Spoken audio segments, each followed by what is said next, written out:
everybody. I hope everybody's having a fantastic day today. We are on study number 4 in 1 Peter in our Search the Scriptures study today, and we are only covering 8 verses here in 1 Peter chapter number 2.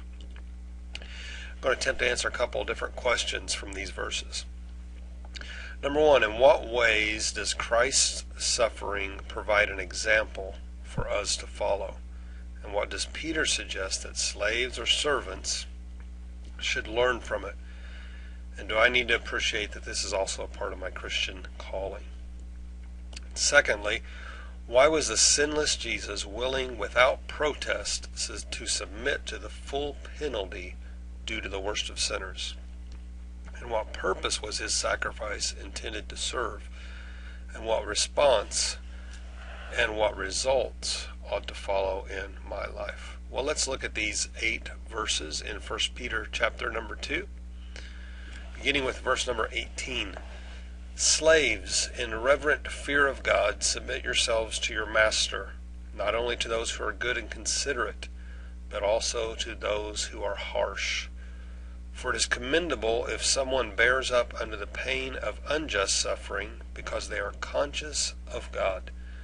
But how is it to your credit if you receive a beating for doing wrong and endure it? But if you suffer for doing good and you endure it, this is commendable before God. To this you were called, because Christ suffered for you, leaving you an example, that you should follow in his steps. He committed no sin, and no deceit was found in his mouth. And when they hurled insults at him, he did not retaliate. When he suffered, he made no threats. Instead, he entrusted himself to him who judges justly.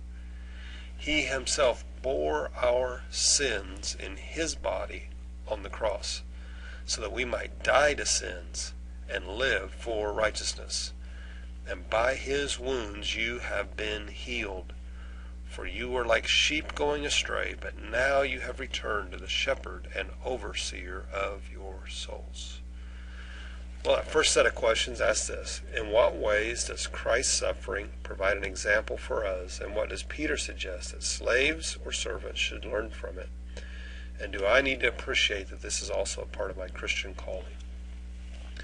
Well, a really simple answer here. Jesus shows us that we are to endure unjust punishment. I mean, while receiving unjust punishment, if you think about Jesus as an example, he was able to forgive those that were punishing him at the time.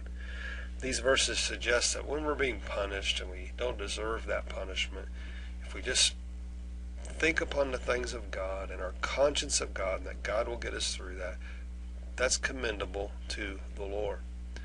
Question number 2, why was the sinless Jesus willing without protest to submit to the full penalty to the worst of sinners? And what purpose was his sacrifice intended to serve? And what response and what results ought to follow in my life? Well, Jesus endured the penalty of the worst of sinners so as to take our sin upon himself. His beating brought about our spiritual healing. He died on the cross so that we spiritually could be healed, so that all the wounds of sin could be healed, so we could be brought back to the shepherd of our souls. And our response to that needs to be one of complete and total awe, where we just say, what mercy and what incredible grace that you would be punished for my sins. I hope that's been a blessing to you today. I hope that you are in awe of what Jesus Christ has done for you. Take some time just right now to give him thanks for his mercy and his grace in your life. God bless you and have a fantastic rest of your day.